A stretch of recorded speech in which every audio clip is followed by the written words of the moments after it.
Salve, salve, querido ouvinte! Seja bem-vindo a mais um episódio do nosso querido Exausto, o primeiro episódio do ano. Como é que estão vocês? Feliz ano novo! É a Ariane Freitas aqui, Exaustes, que já me conhecem. Como foi o ano de vocês? Não foi o ano? Gente, eu tô um pouco doida, né? Eu tô sentindo até um calor, olha o que foi isso. Dias de um futuro da Ariane esquecida. Como foi o ano de vocês? Eu tô aqui em 2020. Eu tô aqui já no futurão total. Eu sou o Francisco Junqueira e eu tô triste. Por quê? Já entramos no porquê, você já vai explicar pra gente, mas queríamos dizer que esse é o nosso primeiro episódio do ano. Você que já deve ter notado aí, inclusive deve ter notado o celular do Sr. Francisco tocando. Não deu tempo de eu ser grossa hoje ainda. E estamos aí, espero que vocês tenham passado um Réveillon agradável aí, depois dos últimos episódios aí, das nossas orientações. É verdade, a gente... Aliás, como é que vocês foram em família? Pro fim de ano. Pro fim de ano. Como foi? É verdade. Cara, olha, apesar dos pesares, tipo, o momento, fim de ano, principalmente Natal, com a minha família foi muito engraçado, que os Trindades são sempre um caso a ser estudado, dá pra fazer uma série com a gente, mas foi tranquilo, porém desencadeou novos eventos que não foram tão tranquilos assim. A família do Vitor tá com novidades quentíssimas, como diria Nelson Rubens, esse poeta da televisão brasileira. Mas fora isso foi tranquilo, final de ano eu passei com vocês e é isso aí. Eu passei o Natal, depois de muitos anos, eu passei o Natal, não vou dizer que sozinho, eu dei uma passada na casa do meu pai, que eu não passava há anos também. Dei uma passada, mas de forma geral foi sozinho em casa, eu e a garrafa de vinho. Mentira, eu tava com meu irmão também, que aproveitou a minha deixa, colou na minha perna e foi pra casa mais cedo também. Eu passei o Natal mais diferente em todos os anos, assim, que eu já tive. Porque minha irmã tá se mudando lá na cidade dela do interior. E aí a gente foi na semana do Natal ajudar a fazer a mudança. Então no fim de semana de Natal a gente tava fazendo a mudança dela. E ela tá mudando com outras amigas lá. Antes ela morava sozinha, agora ela tá morando com meninas. Então, quando a família da menina soube que a gente ia ficar lá com a Tainá, ficou com dó e foi pra lá também.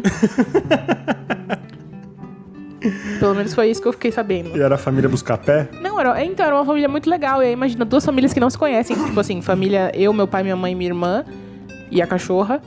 Mas outra família, tipo os tios da menina. Parece aqueles programas do Luciano Huck, dela, né? Trocando de família. Os tios, os primos e a mãe dela, a irmã. E foi muito divertido, cara. Foi muito doido. Porque não tem aquela pressão de... Estamos aqui por obrigação, que tem Natal de família às vezes, sabe?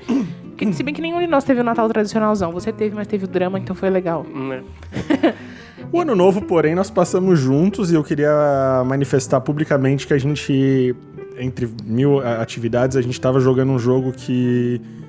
Um jogo que estimulou a competitividade, inclusive entre nós três aqui, e eu tô muito, muito, muito... chateado com o resultado, porque eu fiz uma campanha excelente no jogo de perguntas e respostas pra perder no final, porque eu fui sabotado, inclusive, por Ariane Freitas, que tá aqui na minha frente. Eu queria poder dizer que eu ganhei dele, mas infelizmente não. Fomos vencidos pelo Dillon ainda, que nem tava na competição. Enfim, o jogo é basicamente o Harry Potter, né? Tipo, a Sonserina vai lá, a galera estuda, a galera faz por onde, a galera tem talento, chega no final, 1 milhão de pontos pra Grifinória, porque o Harry Potter tem pau bonito. Só os pontos pra Grifinória porque vocês são simpáticos. Bom, então é isso, nosso final de ano. Se você, querido ouvinte, quiser mandar a sua cartinha pra gente falando como que foi o seu final de ano, depois das nossas explanações aí. O Gucci postou um vídeo no grupo que eu fiquei muito assim, realmente, muita gente vai ter esse fim de ano.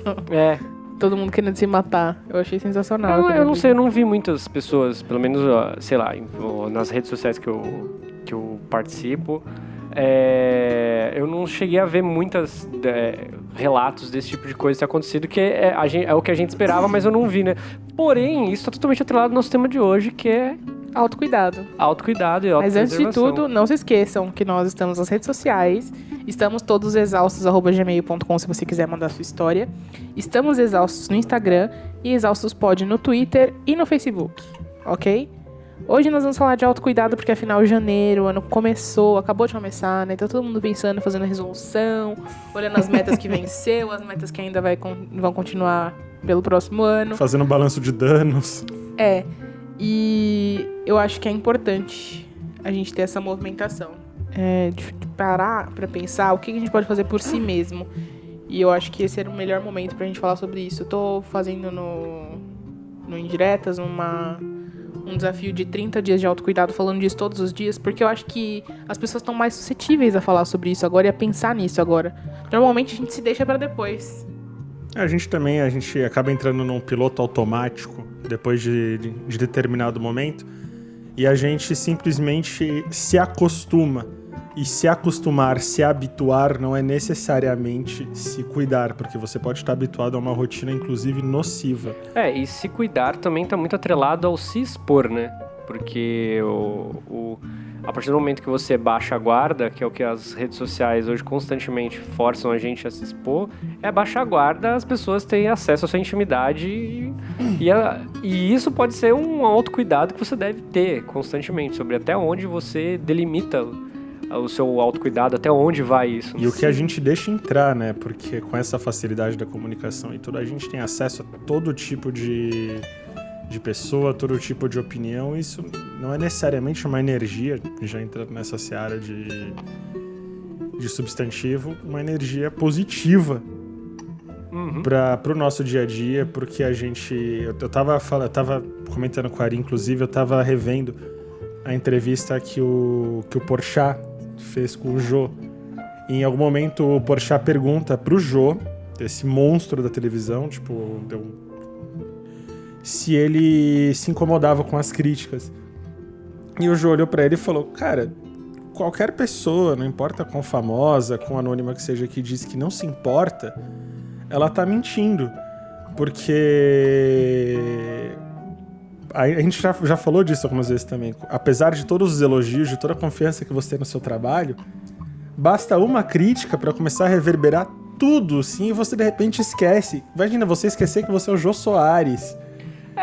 Que, tipo assim, a crítica ela tem um papel fundamental de realmente questionar, seja lá o seu estilo de vida, o seu trabalho, seja em tudo. A partir do momento que você faz uma crítica, seja ela construtiva ou não, você tá colocando em xeque a consistência daquilo, né? Sim. Tipo, e aí? É bom, mas é bom até que ponto? Mas a grande questão de todas essas é que, assim, você falou uma frase legal. Ele tá esquecendo que ele é o Jô Soares. Ele é o Jô Soares pra gente. Pra ele é só ele. Então toda a relevância, toda a importância que ele tem pra gente... Óbvio que uma pessoa que tem uma relevância grande, ela sabe tudo que ela fez e o que ela representa pras pessoas. Porque tem gente o tempo inteiro falando: olha, você representa isso pra mim. E pra cultura, enfim. Mas ao mesmo tempo, você ainda é você. Todo mundo tem as suas inseguranças. Eu achei isso legal dessa entrevista, porque a hora que ele foi explicar como é que ele reage, foi uma coisa muito próxima de todo mundo, assim. Justamente, porque ele vira e fala que o que deixa ele inseguro não é nem ler, porque às vezes tem coisas que ele nem concorda. Ele falou: eu lia e eu começava a pensar, será que outras pessoas estão lendo isso, estão pensando isso também? Podia ser só a opinião de um desafeto, assim. Falei, caralho, mano, o Jô tem essa insegurança. Imagina, eu tenho essa insegurança com foto que eu posto no Instagram. Isso fez lembrar uma conversa que eu tive ontem. Eu sei que a pessoa ontem ela tava conversando, isso é muito legal e etc. Tô mó feliz de conversar com você. Eu falei, cara, eu tenho muita pena de você estar achando isso, porque você me conhece há muito pouco tempo. E aí ela falou, não, que isso aqui você tá falando assim, é o seguinte, eu tenho um ponto muito importante. Você tá me conhecendo agora, você tá falando comigo agora. Eu sou eu todos os dias. Então, eu, melhor do que ninguém, tenho o direito de falar. Não, tem o direito de ficar quieto, porque você está se autodepreciando. Isso é uma autossabotagem. É uma autossabotagem. A gente precisa fazer um episódio só pra analisar o Vitor. Mentira. A gente precisa fazer um episódio só de autossabotagem, porque não pode, Vitor. Não, mas tem que aceitar. Existem elogios. Isso faz parte do autocuidado. Você tem que receber. Se uma pessoa se sente feliz de estar com você, se ela se sente honrada de estar na sua presença, se você está acrescentando alguma coisa a ela, só porque você acha porque você está na sua companhia todos os dias, e você acha que você não é importante o suficiente pra isso, que a pessoa está enganada, você não pode, frase que você falou, cortou o barato dela.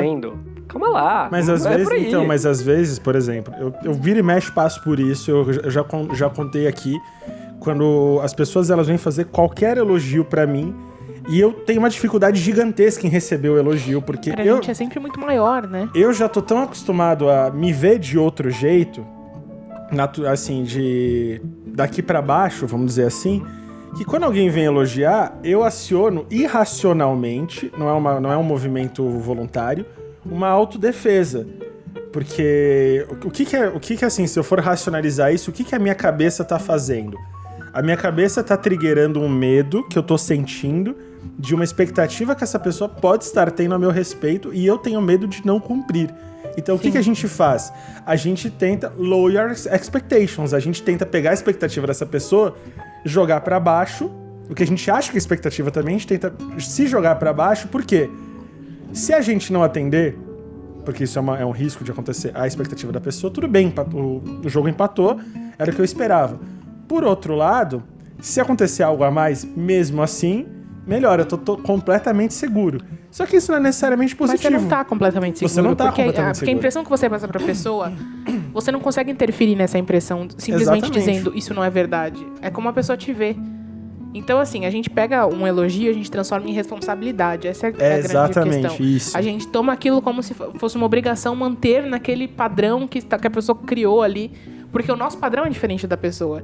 Então, sei lá, nossa, ela me acha foda. E na nossa cabeça, imediatamente, a gente se coloca do lado das pessoas que a gente acha foda e pensa, não, eu sou um bosta. Exatamente. E aí a gente quer que a pessoa enxergue a gente da mesma maneira que a gente vê. E aí é que eu entro no principal ponto de hoje, que é o primeiro, aliás, não o principal, que é, por que a gente falha tanto no autocuidado?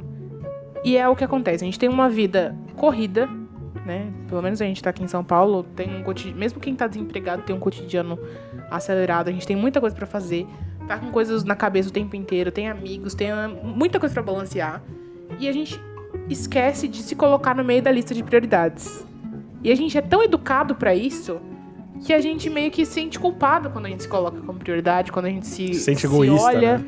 Com cuidado. Então a gente vai deixando outras pessoas entrarem na nossa frente, outras coisas entrarem na nossa frente, e aí acontecem situações igual essa. Tipo, aí eu pergunto, se fosse uma outra pessoa, você ia tratar a pessoa da maneira como você se tratou nesse comentário? Como você pensou?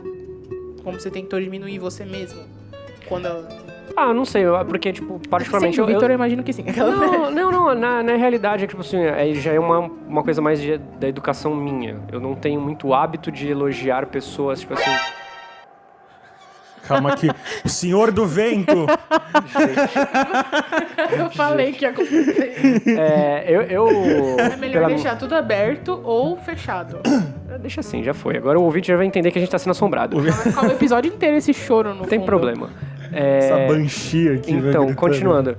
Eu tenho educação, mesmo que eu já, sabe, de um comportamento já que eu tenho dos meus pais, que, tipo, eu não tenho o hábito de elogiar. Eu não sei. Tipo assim, elogiar pra mim é um exercício. E eu, tipo, fazer isso é muito dificultoso. Em minha defesa, eu já fui diagnosticado isso dentro da terapia. Que essa é uma coisa que eu herdei dos meus pais. Então, mas isso é uma coisa sua, assim? Eu dificilmente... É dele, ele tá se desculpando por ele mesmo agora. Aqui então, porque eu dificilmente vou elogiar, tipo, uma pessoa que eu acabei de conhecer, etc., como foi o caso, e falar, caralho, você é muito foda, etc. Eu, muito dificilmente, eu vou agir dessa forma. Dentro de mim, eu posso estar batendo palma igual uma foquinha pra aquela pessoa, mas eu nunca vou expressar isso. Mas você não aceita Se alguém elogiar a pessoa na sua frente, você não vai cortar... Não, eu não vou deslegitimar. Então mas não deslegitime quando alguém fizer pra você. Então, mas você, tipo, isso que a gente tá falando. Você, por exemplo, eu já tive momentos com você em que eu tava sendo absolutamente sincero, porque eu não sou uma pessoa que elogia de graça. Eu não faço elogio, eu tô fazendo... Assim, eu costumo fazer apontamentos muito pontuais, porque eu não gosto... Apontamentos pontuais, eu tô no pleonasmo fugido. Eu não gosto que as pessoas enalteçam coisas a meu respeito por qualquer motivo que não seja sinceridade. Eu quero que as pessoas, ou elas pensam isso, ou das duas uma, elas não falam nada ou sejam sinceras se não gostam de uma coisa. Por isso que eu tomo esse cuidado com os outros. Eu já tive momentos com você, por exemplo, de fazer elogios muito honestos a respeito e você, tipo, tem uma dificuldade gigante de aceitar. E eu entendo, porque eu também sou assim. Quando eu sou elogiado, a primeira, assim, se é alguém de um círculo íntimo que eu vejo dificuldade em dar um contorno, eu saio do assunto. Na hora, assim, tipo. Se é alguém que eu desconheço, a minha tendência é justamente falar, olha, não é isso. Talvez eu não seja bonito assim. Você tá olhando porque essa foto pode estar enganando, não sei o que. Qualquer coisa. Você dá um jeito de pegar esse elogio e falar, calma, não é assim. Porque é mais seguro você achar que a pessoa não tá esperando nada a teu respeito. Porque de repente você começa falando, puta, essa pessoa deve estar me achando foda. Eu não sou foda, daqui a pouco eu vou ter que começar a ser foda pra essa pessoa continuar me achando foda. Né? Tipo, e vira uma maluquice. É muita responsabilidade, vira uma gente. maluquice, você nem me conhece. Então, cara, mas de repente você é foda pra pessoa e ponto. Só que ela não tem noção que na nossa cabeça tá rolando toda essa coisa. E a gente não tem. O que a Ari tá falando é que a gente dispensa esse tipo de comportamento em relação aos outros. A gente trata as pessoas como elas são fodas quando a gente acha que elas são fodas. Só que a gente não aceita que tratem a gente da mesma forma. E mesmo que a gente não trate, não elogie o tempo inteiro, a gente não desqualifica as pessoas. A gente não sai apontando o dedo e falando, você é um merda, sabia? Então, assim, não faz isso com você. O nosso olhar conosco... Você não é tão bom, sabia que seu trabalho é muito mediano, seu cuzão? E a gente faz isso conosco, a gente faz isso com nós mesmos. A gente não tem... A gente não tem com os outros o olhar crítico que a gente tem a nosso respeito. Não é pra ter olhar crítico com os outros, é pra ter um olhar mais gentil consigo mesmo. Exatamente, porque assim, eu, por exemplo, vejo algumas coisas que eu tenho medo que exijam de mim e de repente eu faço um exercício de vou tentar inverter os lados do balcão. E eu falei, cara, eu me cobro coisas que de repente eu não cobro de ninguém. Eu acho que, tipo assim, o ouvinte deve... Eu vou dar um relato meu, que tipo, tem uma coisa que você fez pensar a respeito das nossas experiências, a gente vê outras pessoas fazendo, tratar o próprio trabalho como mediano. E é muito engraçado que, tipo...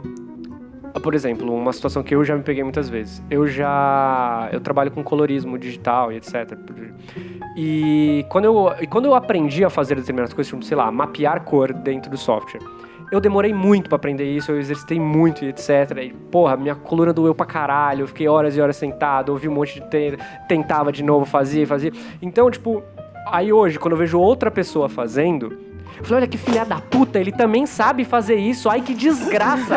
E aí, tipo, eu não paro pra pensar, que eu falei, caralho, esse maluco também deve ter passado pelo mesmo perrengue que eu passei. Eu falei, em vez de, tipo, eu acho que isso já deve ter acontecido com todo mundo. Porra... Esse cara também já se fudeu tanto quanto eu, né? Eu acho que eu já falei até sobre isso em algum episódio nosso, que principalmente a gente tá em área de humanas, que é uma coisa que as pessoas na cabeça delas, todo mundo pode fazer, né? Então muita gente escreve, muita gente desenha, e aí às vezes você vê assim, o desenho de alguém que você não imaginava que desenhava, ou o texto de alguém, você fala assim, caralho, eu sou um bosta, o que eu faço qualquer um pode fazer. Tem esse pensamento também. É uma coisa muito maluca, tipo, a gente abriu essa conversa falando sobre o Jô, né, que é um ídolo aqui, né, tipo, é um monstro da comunicação. E você vê um cara como esse revelando que crítica, que de repente ele começa a revelar algumas inseguranças que a gente tem num nível muito mais superficial possível. Quem somos nós, né, cara? O Jô Soares. Usando palavras que nós usaríamos. Porque né? Volta naquele negócio que a gente falou, né? Tipo, pra nós, ele é o Jô Soares. Pra ele é Jô Soares todo dia, tá ligado? Então, tipo, ok ele ter as inseguranças dele. Insegurança todo mundo tem. Eu lembro... Eles... E ainda mais do que a gente, eu imagino. Porque é de uma geração anterior. Eu fico lembrando da época em que o Chico Buarque entrou na internet e descobriu os haters.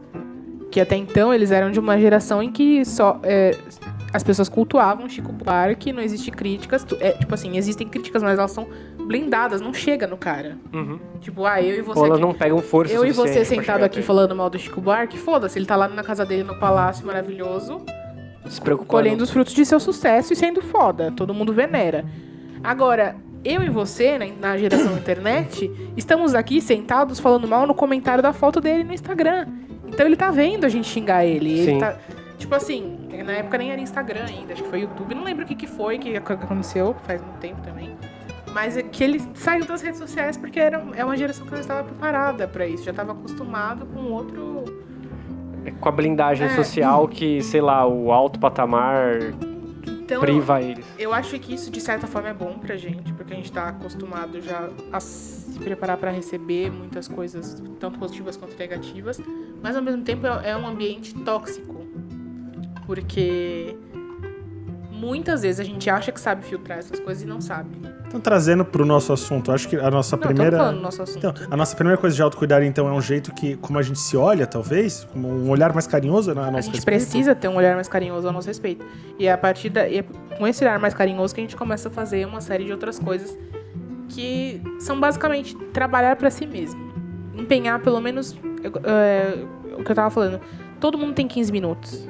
No dia. Se você não tem, você está desorganizado, vai se organizar. Eu sei que sua vida é foda, você tá me xingando aí, falando, não, eu sou privilegiado do caralho, minha vida é difícil, eu não sou a Beyoncé. Inclusive, eu também odeio aquela frase que fala, a Beyoncé tem as mesmas horas no dia que você... Porque a Beyoncé tem 100 funcionários e eu tô aqui sozinha fazendo as minhas coisas. né? E se eu tô sozinha, eu não tenho filho, não tenho cachorro, imagina quem tem filho, quem tem família, né, pra sustentar. Então, assim, todo mundo tem uma vida difícil, mas 15 minutos pra você mesmo, você consegue um pouquinho antes de acordar, um pouquinho antes de acordar não, né? Começa a fazer dormindo. Um pouquinho antes de dormir, um pouquinho depois de acordar. Então, assim, 15 minutos no mínimo pra você poder pensar em você mesmo, seja, sei lá. Aí você faz uma coisa que você goste, seja ler, fazer um exercício. Eu acho que quando você não dispensa esse tempo pra você, ele acaba se forçando a existir de alguma forma, que é o que a gente chama dos meltdowns, aquele momento que de repente você surta, você dá um berro, você surta com alguém que tá próximo. Ou você fica doente, porque o nosso corpo é uma máquina, ele precisa de cuidado também, precisa de manutenção. E aí você vai ser forçado a parar tudo que você tá fazendo pra se concentrar em você. E aí talvez esse tempo que você não quis depositar de 15 minutos por dia, se torne um tempo muito maior e muito mais doloroso pra você cuidar depois. Entendeu? Então existem várias maneiras de... E eu queria saber vocês, o que vocês fazem, que vocês gostam de fazer, que é aquele momento que vocês pensam assim, não, isso eu tô fazendo por mim mesmo, que não tá vinculado a trabalho, a obrigação. Esse assustou. Gente... Bom, fala você primeiro, senhor Francisco. Cara, eu dispenso pelo menos 1 hora por dia e isso eu preciso muito, que é pra... Eu vou correr, eu vou pedalar, eu vou fazer qualquer coisa e, tipo, isso é muito mais pensando na minha cabeça do que tudo, porque eu percebi que com a questão da ansiedade, eu gero muita energia mental. É uma energia mental que, se eu não dou um jeito de exaurir de alguma forma, ela se volta contra mim. A exaustão física, então, cara, eu pego pesado pra caralho e corro, pedalo. Quando eu termino, eu consigo passar o dia num nível mais regular de pensar. Eu consigo, tipo, dar menos atenção pra esse mundaréu, esse oceano de pensamentos que me... Se eu deixar ali, ele vem que nem a onda, sabe? Sabe, velha tomando caldo em vídeo engraçado do YouTube? Sou eu, né, todo dia. Eu sou a velha, de repente, fala, para, cadê a velha? Ninguém mais viu. E eu preciso muito disso, porque somatiza demais na minha cabeça como eu fico quando eu não consigo dar um jeito, porque a ansiedade é uma merda. Cara, eu tenho duas práticas que eu faço, que muitos dos ouvintes acho que já conhecem. Uma acho que não é tão recorrente, mas a outra, tipo, eu jogo muito Just Dance, eu sou um cara que eu gosto muito de dançar, eu jogo Just Dance, o Francisco, muitas das vezes que a gente tá conversando pela internet, aí do nada eu falo, vou parar tudo que eu vou jogar. Sim, e aí eu vou lá e danço, porque é uma coisa que faz me conhecer meu corpo, faz eu ter a noção do que eu posso fazer, do que eu não posso fazer, sabe, gastar um pouco de energia que eu acumulei, que eu não gastei durante o dia. E também eu pratico o Hapkido. O Hapkido, ele foi uma coisa muito importante pra mim, eu não tô fazendo, alusão, pode ser, qualquer arte marcial, etc. Mas o Hapkido, o que muitas pessoas acham, quando eu comecei a fazer, não foi necessariamente porque eu queria me defender. Foi porque eu estava num momento de muita, mas muita raiva, que eu me percebi nisso, eu estava com muita raiva acumulada, eu precisava gastar aquilo de uma outra forma. Eu achava que eu ia lá, eu ia dar meia hora de porrada num bagulho de espuma ou num saco de pancada que minha raiva ia passar. E pelo contrário, a minha raiva começou a passar quando eu começava a cansar e nos exercícios de respiração que eu fazia. Isso. Quando eu tava fazendo o que a gente chama de Tanjong, que é um exercício que é onde a gente, meio que eles falam, concentra o ki, onde eu sinto a minha respiração, onde eu consigo canalizar a minha vontade, sabe, no movimento de fazer o ki-ai, de eu soltar o meu chute, de eu ver, como o meu corpo consegue ir muito mais forte quando eu uso essa energia, que era a minha raiva, pra uma coisa muito mais, quando eu conseguia me alongar, eu falei, caralho, mano, eu tô com o meu corpo travado e quando eu uso toda essa porra que tá na minha cabeça, todo esse ódio que eu tô pra uma coisa em virtude minha, cara, é muito melhor. A exaustão física parece que ela descarrega uma energia que você começa a ter o próprio conhecimento do teu corpo. Porque quando eu comecei a terapia, foi meu terapeuta que sugeriu pra eu começar a correr, fazer alguma coisa do tipo, que ele falou, quando você estiver na exaustão física, você vai começar a descobrir coisas do teu corpo, a descobrir partes do teu corpo que você, por conta do dia a dia, da rotina, você não sente os seus músculos, você não sente a sua perna, você não sente os seus braços. E quando você senta depois, acho que essa é mais ou menos a sensação, né? Você começa a sentir o teu corpo, ele entra de um estado enrijecido total para um relaxamento depois que ele vem muito automático, né? Sim. Que vem toda aquela endorfina e você vai tomando conhecimento dele. E esse conhecimento, te dá novas perspectivas sobre si mesmo. Recentemente eu estava até tendo uma conversa com o Francisco que eu descobri alguns problemas. Tipo, eu desde pequeno eu tinha escoliose lordose, que eu acho que é uma coisa cotidiana que todo mundo tem na coluna, que eu não consigo, sei lá, alcançar o meu pé. Praticando tanto dança quanto o Hapkido, eu descobri que isso está muito mais atrelado a um músculo específico da minha lombar, e isso eu descobri sozinho, tentando me alongar, porque eu sempre quis ter abertura zero, e nesse processo de me conhecer, fazendo exercícios, gastando essa minha energia, eu falei, caralho, eu tenho um músculo perto da minha lombar que ele é um pouco mais retraído. Então, tipo, eu achava que o meu problema é a minha coluna, e tipo, é um músculo muito específico, tipo, e você ter esse conhecimento corporal, pô, eu nunca ia ter esse discernimento, essa ideia, se eu não gastasse um pouquinho de tempo pra me dedicar pra mim. E a gente tem uma história parecida nesse sentido, porque eu acompanhei assim, toda a trajetória com você com o Just Dance, que é uma coisa... O Vitor, pra quem não sabe, é um exímio dançarino. Nem cara. É sim. Coloca todo mundo no chinelo, a gente fica... Ontem, inclusive, a mãe dele tava... Eu não muito, aquelas, né? Só não coloco no chinelo porque eu não treino, aquelas bem escrotas. E a gente passou por uma coisa muito assim, tipo, como a gente tinha um olhar muito, muito severo a respeito dos nossos corpos, das nossas capacidades, e de repente a gente rompeu de certa forma o medo, porque eu morria de medo, por exemplo, de ir à academia, eu tinha medo, eu tinha pavor de ir, e de repente eu superei um medo meu por uma coisa que fez muito mais bem pra minha cabeça, sobretudo. Depois reflete no corpo e tudo, mas esse conhecimento, esse jeito de se olhar, ele começa da cabeça, que é um jeito que você se controlar melhor. Uhum. Né? E tipo, tem todo tipo de benefício possível, que você não vai ver ninguém falando que dançar, correr, tipo, qualquer coisa assim faz mal. Mas a gente passou por uma coisa muito parecida, que é tomar um pouco mais de controle sobre os nossos corpos, né? Eu estava falando, eu estava pensando aqui, autocuidado é autoconhecimento. Uhum. Em primeiro lugar, assim. Conforme você vai se conhecendo, você vai sabendo onde você pode explorar, o que você pode explorar. E mais importante, uma coisa que você falou aí também, a gente tinha vergonha, a gente lidar com o nosso corpo, não sei o quê. Isso é muito importante. Essa coisa de você olhar no espelho todo dia e aprender a lidar com aquela pessoa que você está vendo. Você criar referenciais próximos para você. Então, assim, porque eu quero fazer exercício porque eu odeio o meu corpo. Não, você tem que fazer exercício porque você ama seu corpo. Sim, cara. Entendeu? Sim. Você tem, Exatamente. não, mas eu não gosto do jeito que eu tô, eu quero mudar. Tudo bem, ninguém tá te proibindo de mudar. Eu acho que todo mundo tem o direito de emagrecer, engordar, de acordo com o que acha melhor. Mas, antes de tudo, você precisa aceitar, entender a parte do seu corpo como você tem. Não, e discernir... Entender que a vida vai continuar enquanto ela tá assim. E discernir que as pessoas falam, que não sei o que, a saúde, mente, do corpo. Não, cara, a sua mente também faz parte do seu corpo. Sim. Você cuidar da sua saúde mental é cuidar também do seu corpo, porque as enfermidades mentais que você pode ter vão refletir no seu corpo com estresse, gastrite, causando problema de E distúrbios também. Eu Sim. tenho um amigo, ele chama Caio. Se vocês quiserem, sigam. É muito legal o perfil dele, é @CaioRevela no Instagram. Caio Revela, acho que é. Se não for, depois eu falo certo. Mas que ele fala muito sobre isso. Hoje ele é gordo, mas ele já teve ortorexia. Então ele era viciado em exercício, viciado em alimentação saudável. E era o tempo inteiro odiando o próprio corpo, recebendo qualquer comentário, fazia a pessoa ele se sentir mal. Então, assim, é exatamente o que eu falei. Fazer exercício porque eu odeio o próprio corpo. Então, você nunca vai estar satisfeito. Você vai estar sempre dolorido, tá sempre com calo, com problemas físicos. A alimentação, nesses casos, acaba fazendo fazendo mal pra você. Gerando uma cadeia de coisas, sabe? Meninas que sofrem com bulimia, por exemplo, também. Porque, às vezes, a gente olha pro corpo e fala assim, não, essa pessoa se cuida, ela está magra e sarada. Não, ela está vomitando as refeições dela, e aí ela faz o exercício e fica lá, mas tá pior do que eu. Mas eu vou falar gorda, um negócio né? pra você. Eu só consegui parte da minha superação do medo de ir à academia foi quando eu desapeguei a vontade de fazer exercício e da vontade de emagrecer.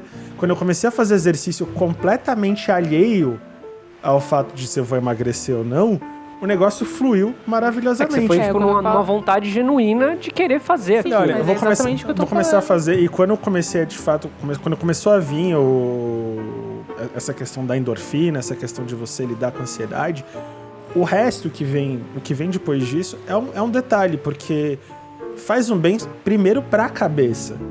É que você precisa... exatamente. Você tem que entender o que você é capaz de fazer com o corpo que você tem. Exatamente, isso. A partir daí, aí você consegue emagrecer, ou ficar mais forte, daí depende qual é o seu objetivo, o que você tá fazendo, sabe?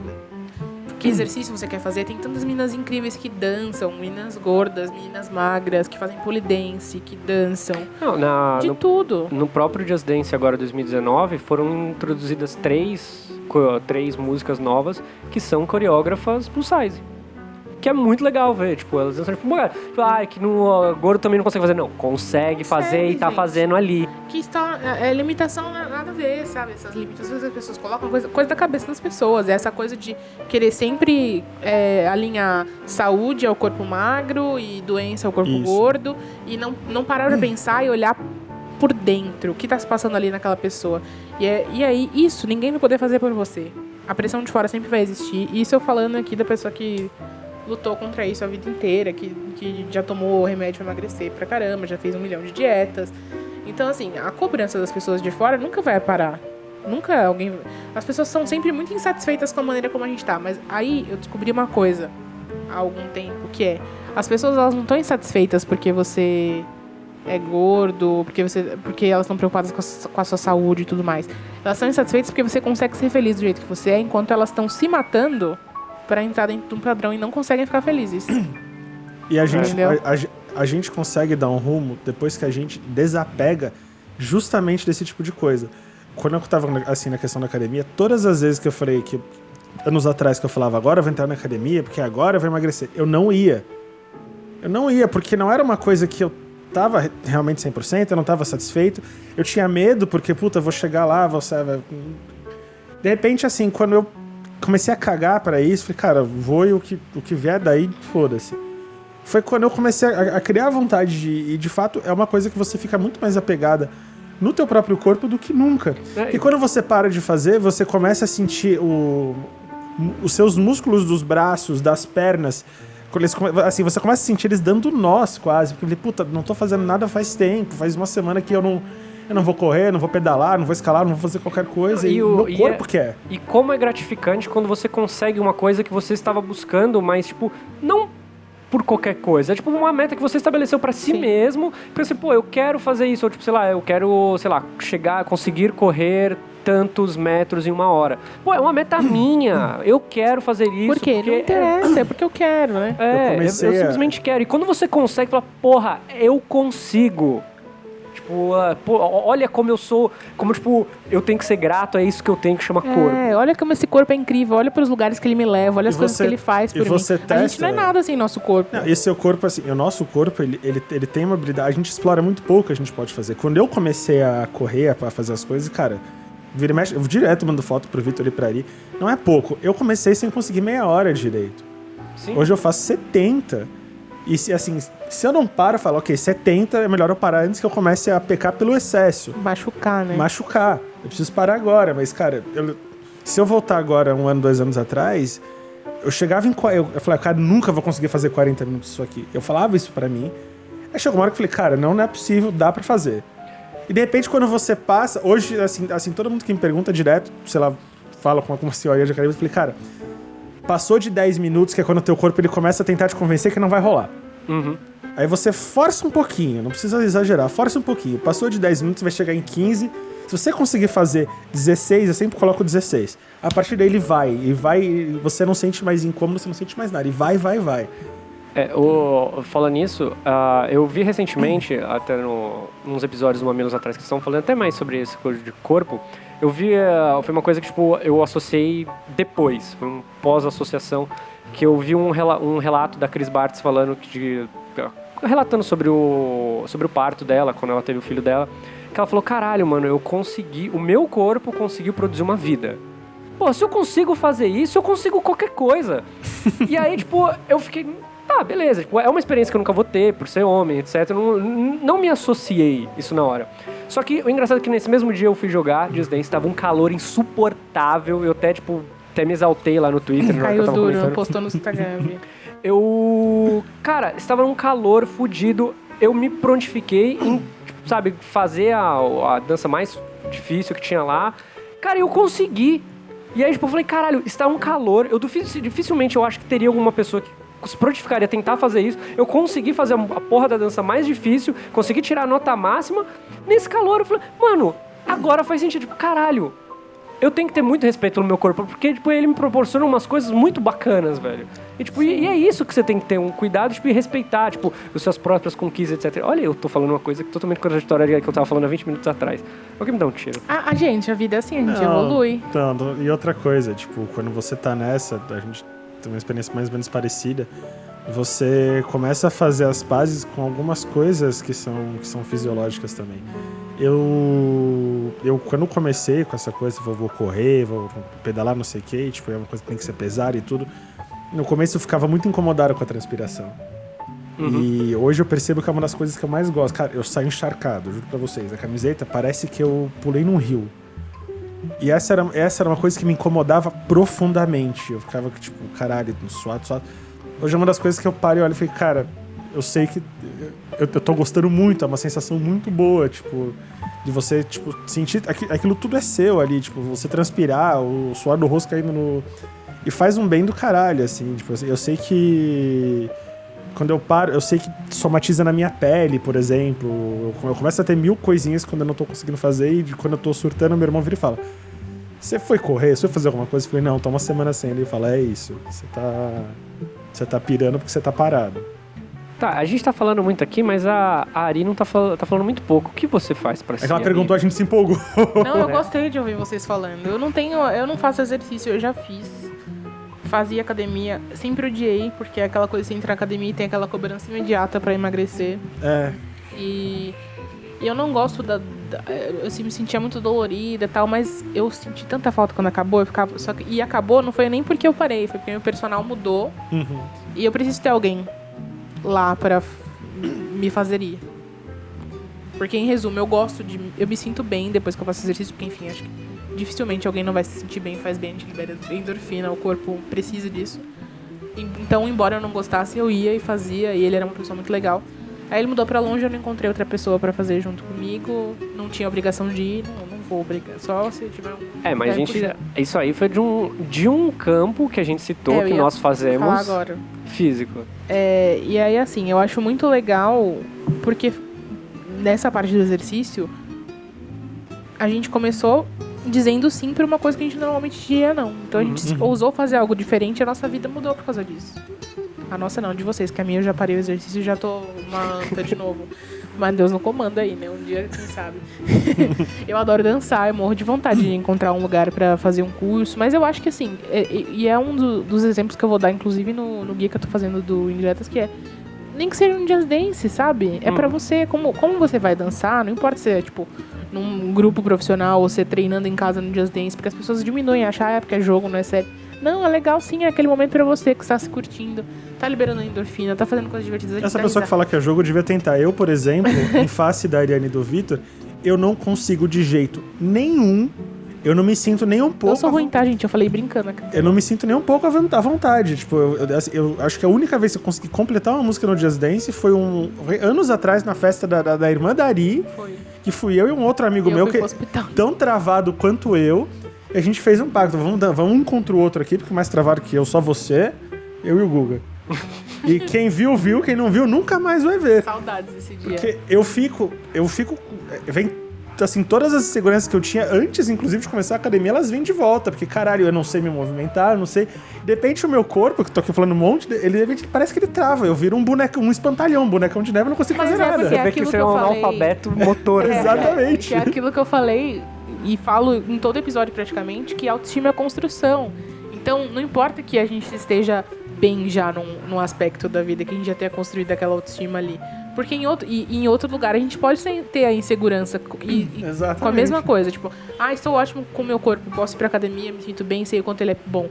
Mas aí eu tenho que dançar e eu descubro que... não. Exato, E aí, mas esse meu corpo... Então, assim, a gente tem que trabalhar isso. Não é uma coisa automática e não é uma coisa perene. Tipo, consegui... Não é um negócio de game que você desbloqueia e fica lá pra sempre, sabe? Um exemplo muito engraçado que eu tive de muito tudo isso? É que, tipo assim, principalmente a parte de dançar é uma coisa muito estigmatizada, principalmente no campo masculino, que acho que só é coisa de gay. E foi uma coisa muito engraçada comigo, porque quando eu comecei isso, eu também tinha esse síndrome de fazer as coisas escondidas, porque ninguém pode me ver fazendo isso.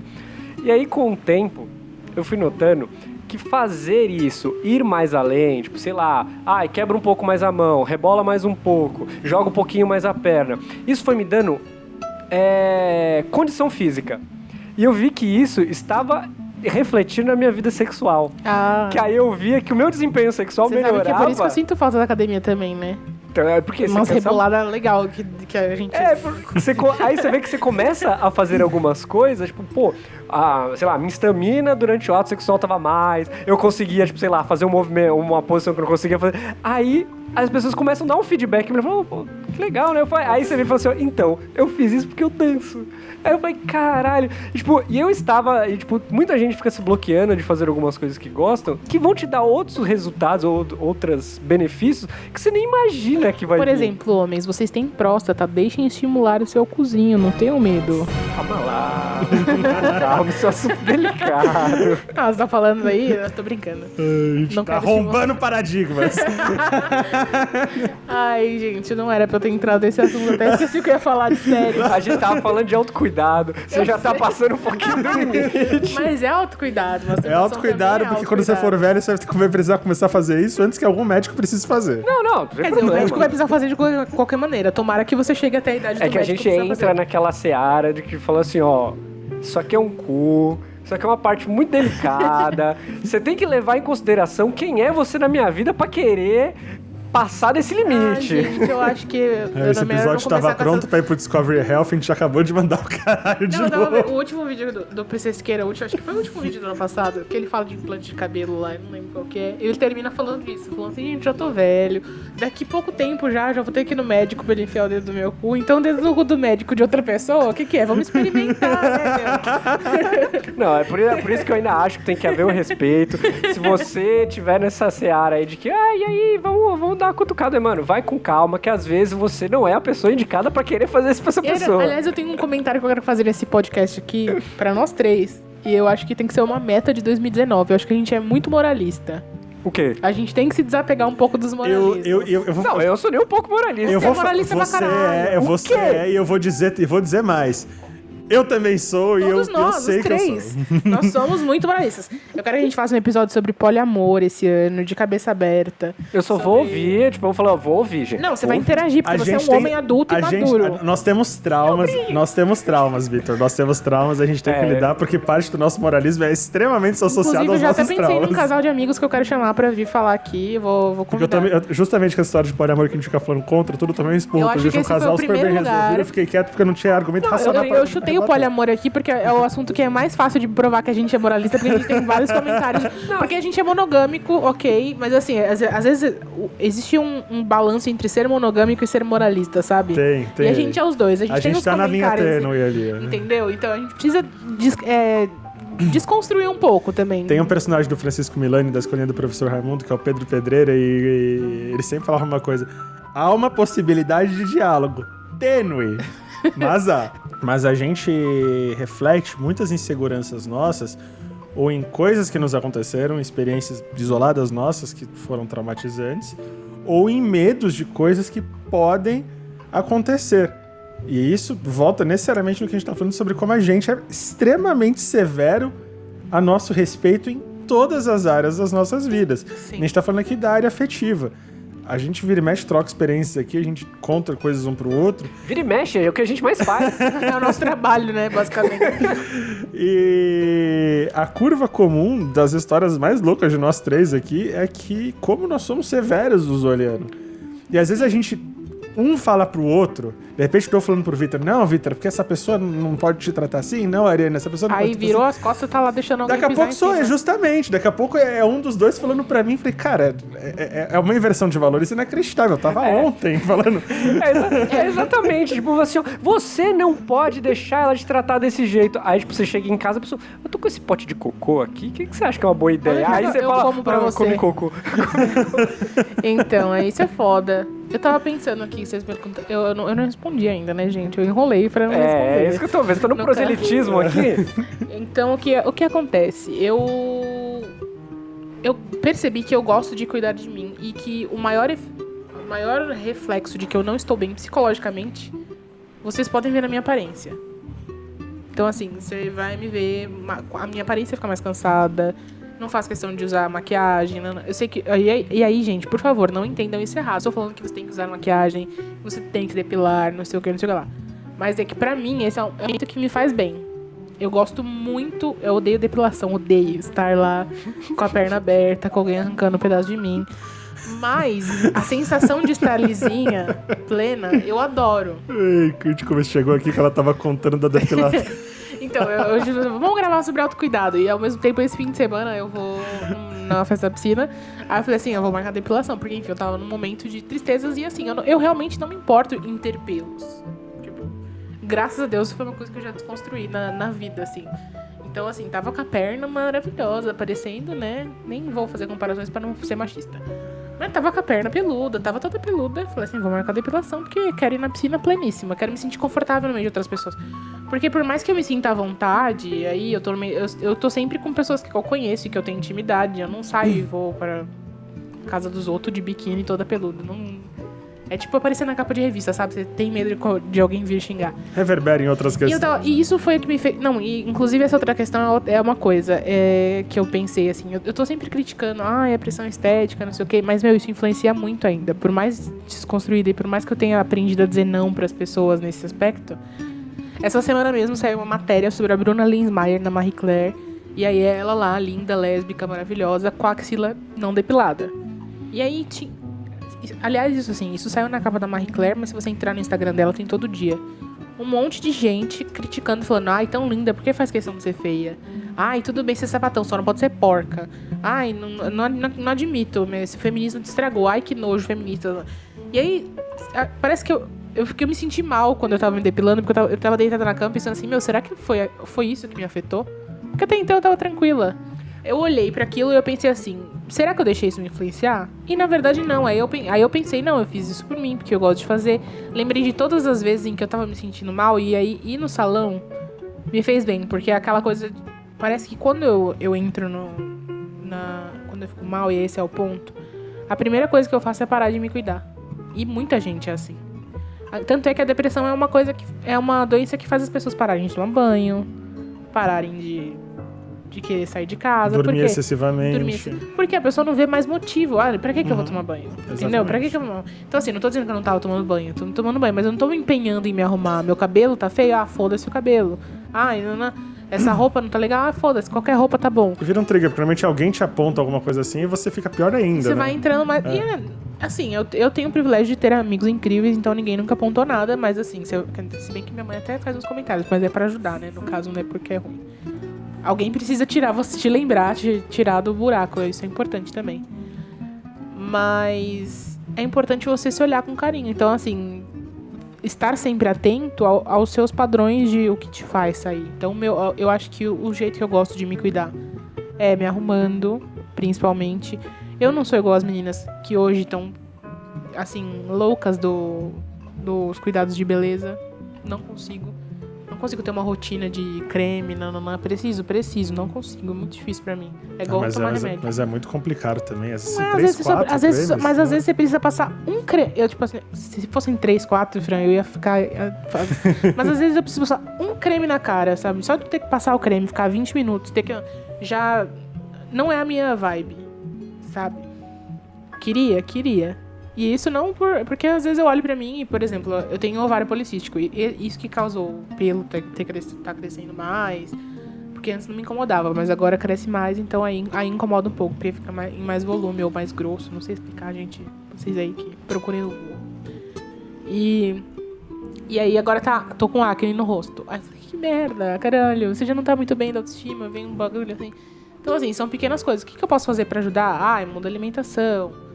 Muda isso, muda aquilo. Então, assim, coisas que você pode fazer por você mesmo. E aí, o que eu tenho feito é isso, assim. Olhado de que maneira eu posso ajudar a me sentir menos pior. Quando a gente tá mal, basicamente é isso. E às vezes às vezes uma coisa leva a outra. Porque eu sei quando você tá estressada, porque o seu rosto, de fato, ele fica com uma outra pintinha a mais. Quando você ficar assim, quando eu sei que você tá bem, que você veio de uma semana boa, nossa, parece que é a pele de um bebê. É fácil de ver. Fica na minha cara. Na sua feição, somatiza, assim. Meu cabelo, tudo. Então eu acho que assim, meu jeito favorito de me cuidar realmente é cuidando de mim, da minha aparência, assim. um pouco fútil, talvez, mas é assim, é o meu corpinho fútil. que me carrega. Não acho E ele fútil. e ajuda de dentro pra, porque assim, eu preciso de todo um trabalho interno pra poder me cuidar. Não é uma coisa automática. E- então, e- assim, Não, é fútil a partir do momento que você começa a tratar aquilo como valor. não é. Tipo, eu sou superior porque eu tenho tudo isso de cuidado. Mas Aí essa é se torna uma coisa fútil. Então, o meu não é aquele momento que eu... Porque assim, me cuidar envolve ou ir no salão, sei lá, no caso de depilação, ou de fazer as unhas, que eu sou péssima também. Inclusive, é uma coisa que eu percebi, ó, minhas unhas estão curtas. Eu passei os últimos 3 anos com unhas gigantes. E não porque eu fazia questão, porque ela crescia e ficava forte. Agora ela começou a quebrar, então, porque eu não tô muito bem, ela começou a ficar frágil também. É porque enfraquece o corpo também. Agora, se é um olhar seu, não é uma futilidade. Não. É uma futilidade, como o Vitor falou, quando vira uma coisa imperativa então, em relação aos É outros. isso que eu ia falar. E é tão bom você senta na frente do espelho, você tem aquele momento de olhar o que tá acontecendo. Porque você percebe, quando você tá se olhando ali, coisas que você não imagina. Então, assim, óbvio, sei lá, meia hora, 20 minutos que você tá lá se arrumando, você consegue pensar em alimentação, no que tá influenciando aquela mudança na sua pele, se é só alteração hormonal ou se você tá passando algum estresse diferente. É porque eu acho que não é o fato. Eu acho que essa confusão do olhar, né, que você acaba talvez se perguntando se é fútil ou não. Ah, não, já passei dessa É porque, então, mas acho que é porque não tá... O que te faz bem não tá atrelado necessariamente ao... aparência, mas é um ritual. Essa é a palavra que eu ia usar. É um ritual. Nós temos rituais muito pessoais. Eu tenho um conhecido que ele necessariamente ele precisa, em algum momento do dia dele, ele pega... É terrível o que eu vou falar agora, mas tudo bem. Ele pega uma colher de Nescau e coloca no pão. E aquilo é um ritual pra ele, tipo, que acontece todo dia em hora tal, e mexe com a autoestima dele, fazer aquilo e tudo, porque não é a bizarrice alimentar, porque eu acho bizarro também. É o momento de... Agora é a hora da minha bizarrice, que seja. É a hora que eu vou fazer. Parei. Porque eu quero e porque eu gosto. Parei, agora é a hora que eu vou fazer isso e ninguém vai me incomodar enquanto eu estiver fazendo isso. Ele colocou nesse hábito alimentar que ele tem, mas é a hora dele. No final, Sim. não é porque pão com Toddy é uma beleza, porque não é. É porque é o momento dele. Ele falou, tipo, eu tô completamente desapegado de toda a rotina, de toda essa pressão de tempo, toda essa pressão pessoal, toda essa pressão afetiva, toda essa pressão estética. Nesse momento aqui, o Lemony Snicket, ele faz essa referência sobre as palavras ritual e santuário no Desventuras em Série, que é quando eles estão em família admirando um retrato dos pais deles, da família lá, os irmãos.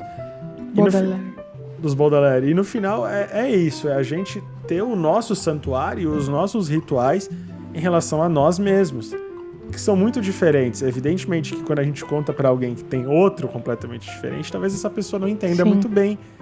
E se ela não percebe que a correlação entre hábitos tão diferentes é o cuidado consigo mesmo, e aí surge o problema, e aí surge a imperatividade da vaidade, que é o que o Vitor tá falando, daquela pessoa que se sente melhor do que a outra, porque ela passa 1000 cremes, não sei o que, entendeu? É porque não existe um olhar também empático em relação ao outro, sabe? Eu acho que nesse momento é o momento ideal pra falar. Autocuidado não é egoísmo. Uhum.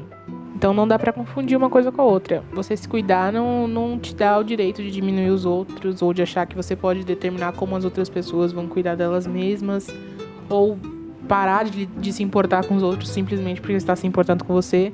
Não, é tudo um equilíbrio nessa vida, né? Porque a pessoa, ela pode encarar o cuidado de outra forma. A gente teve toda uma discussão aqui a respeito disso agora há pouco, mas eu tenho um amigo que ele não usa shampoo. Ele não usa shampoo.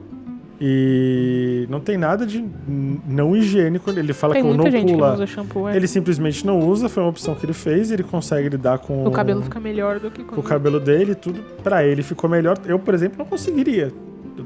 Eu fico completamente atordoado se eu só lavo o cabelo, tipo, só com água, que, por exemplo, é a ducha antes da academia. Eu não sinto que aquilo é um banho. Não entra na minha cabeça. Só que eu parei de tentar entender ou de tentar de achar que não é... A gente não tem que entender, é problema da pessoa. Exatamente, e não é nenhum problema da pessoa. Exatamente, o problema é modo de dizer, porque não é um problema. É uma coisa dela, é um conhecimento que ela adquiriu sobre si e que ela tá colocando em prática. eu não... Essa é a questão. Eu não preciso dar resposta pra uma coisa que não é sequer uma questão. E a hora que eu faço as pazes com isso, aí sim eu tô sendo empático com o outro e tô aprendendo a ver que eu tenho os meus rituais também, que talvez não sejam tão comuns pros outros. Não, todo mundo é um esquisito. Eu não vou chegar pra todo mundo e falar, você tem que correr 70 minutos por dia. Tem gente que vai falar, não vou fazer isso, não existe. Como diria o Capital Inicial, o que você faz quando ninguém te vê fazendo o que você queria fazer, se ninguém pudesse te ver, não é mesmo? Nossa, depois dessa frase... Não é Renata essa música? Enfim, depois dessa introdução a Capital Inicial aqui, até esqueci realmente o que eu ia falar. Mas é basicamente isso, assim. Então, esse momento em que eu consigo me enxergar. Por mais que às vezes não faça sentido, e aí se não faz sentido me arrumar, eu pego e sento e vejo um Netflix. Também é autocuidado, gente. Aquele momento em que você fala, não, agora eu não vou fazer nada, agora eu vou sentar e ver minha série. Ter um tempo com você mesmo, sabe? Não fazer questão o tempo inteiro de precisar de outras pessoas. É essencial você conseguir aguentar a sua própria companhia. Quando você tá exigindo, quando você percebe que uma pessoa tá muito... A gente falou disso no nosso episódio sobre tempo. É quando você quer passar, sei lá, um tempo com alguém. E essa pessoa, ela tá tão presa na rotina dela, que você, sei lá, eu chamo, sei lá, pode ser minha mãe, pode ter com a Ari também já, chamo pra ver um filme que seja. De repente a pessoa, ela tá... Você vê que ela tá coçando, que ela quer ver o celular porque aconteceu alguma coisa, porque não sei o que, trabalho, não sei o que, daqui a pouco a pessoa... Não, tô respondendo e-mail aqui. Eu falo, mãe, e o filme? Tá acontecendo um negócio importante. Não, mas é que isso aqui é importante, tem que desapega. E a dificuldade, porque essa rotina de trabalho, ela suga a gente de uma forma que quando a gente percebe que a gente só vive daquilo, não tem mais nada. Trabalho, cuidar das pessoas, caralho, e você? Eu tive esse embate com uma amiga minha também, porque do segundo turno das eleições pra cá, eu entrei em uma porrada de grupo de militância LGBT, não sei o quê, e eu comecei a dedicar parte substancial do meu tempo a ouvir pessoas que estavam com problemas pra se aceitar em casa, pra dar conselho, não sei o quê. De repente, eu passo muito tempo fazendo isso durante o dia. Eu escuto problemas de um monte de gente que eu não... De fato, às vezes eu não sei nem o nome. E uma amiga falou, será que isso não tá sendo escape porque é um jeito de você não olhar os teus? E eu falei, de fato, sim, eu não quero olhar o que tá acontecendo comigo, eu não quero olhar, e me ajuda a me sentir menos perdido, ficar ouvindo as coisas dos outros e resolvendo as coisas dos outros. Mas tem que olhar, tá? Tem que olhar, sim. Tem que ver isso aí. A gente tem que aprender, no meio dessa conversa, em algum momento, me veio isso, e que é muito importante, a dizer não pros outros. Isso é uma forma de autocuidado muito importante. Porque a gente não se preserva, a gente tem tanta dificuldade em dizer não, que às vezes a gente se pega em situações que a gente olha e fala, o que eu tô fazendo aqui?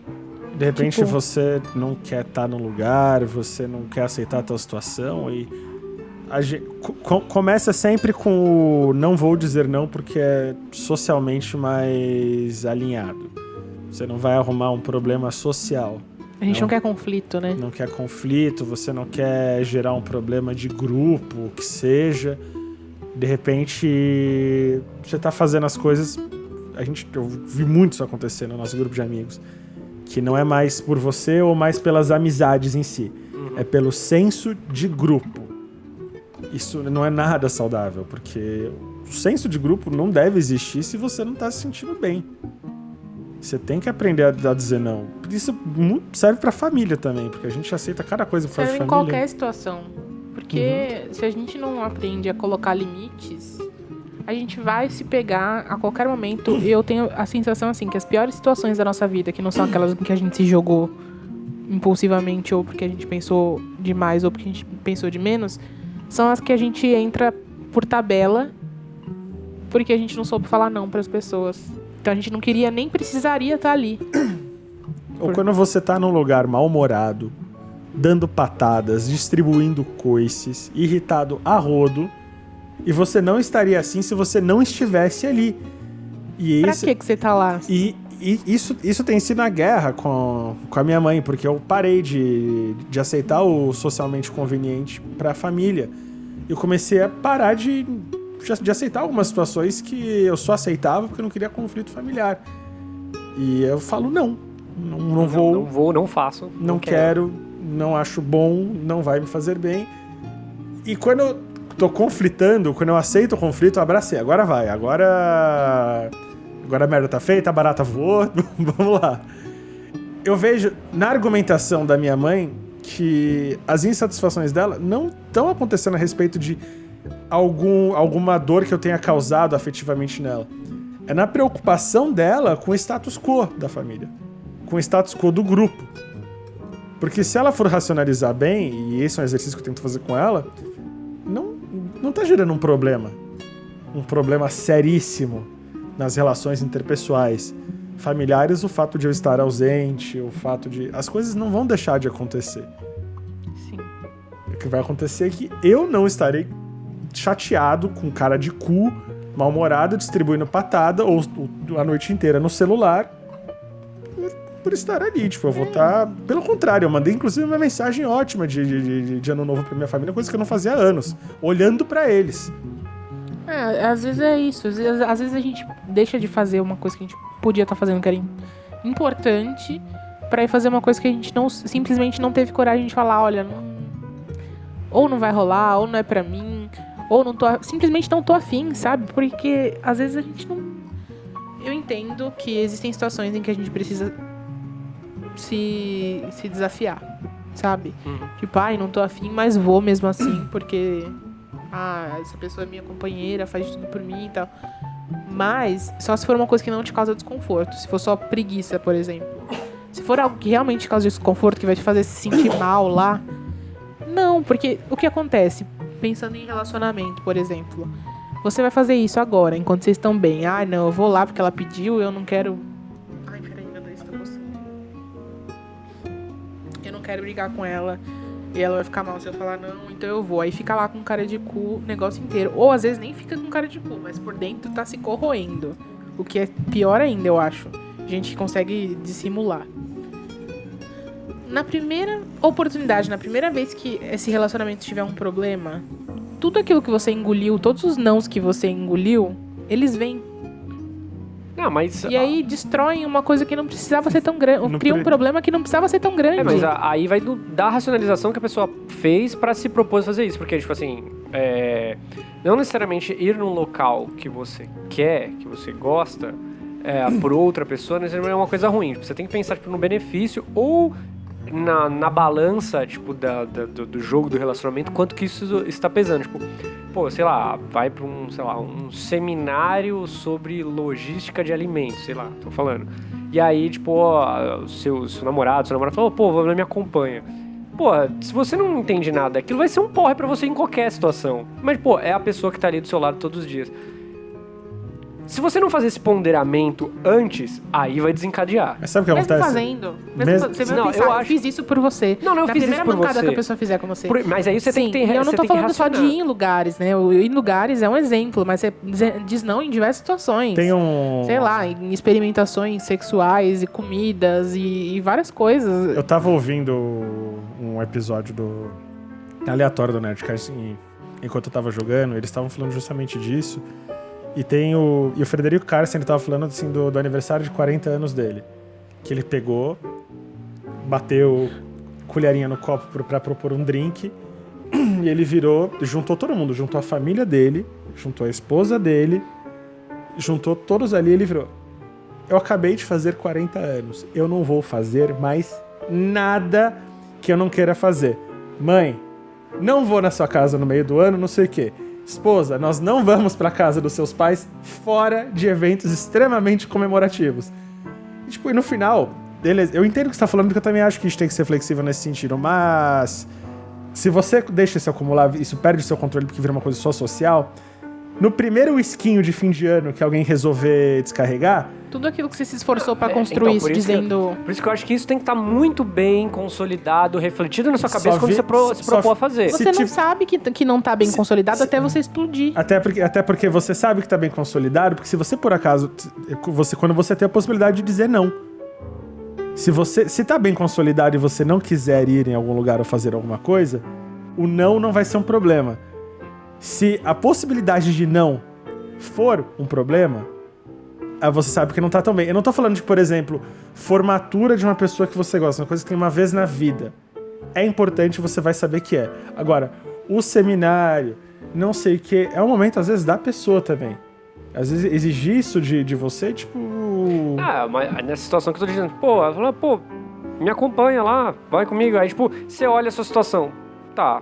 Mas aí o que eu vou desprender de coisas minhas que eu estou fazendo agora, que eu vou deixar de fazer, simplesmente pra, tipo, sei lá, acompanhar a pessoa. Tipo, mas isso é muito... Entendeu? Mas fazer essa balança. Mas, gente, vocês estão discutindo o sexo dos anjos. A grande questão é, aprenda a dizer não. Se for importante pra você, se você acha que é possível, faz. Se você acha que não é possível, tenta conversar com essa pessoa, porque em algum momento, não tô dizendo que obrigatoriamente você vai explodir, mas existe a possibilidade. Não importa o quão racional você acha que você está sendo. Porque quando você não sabe como vai terminar a situação, você não sabe o que vai te levar até o momento de explodir. E aquela faísquinha, só precisa de uma faísquinha pra sair da frase.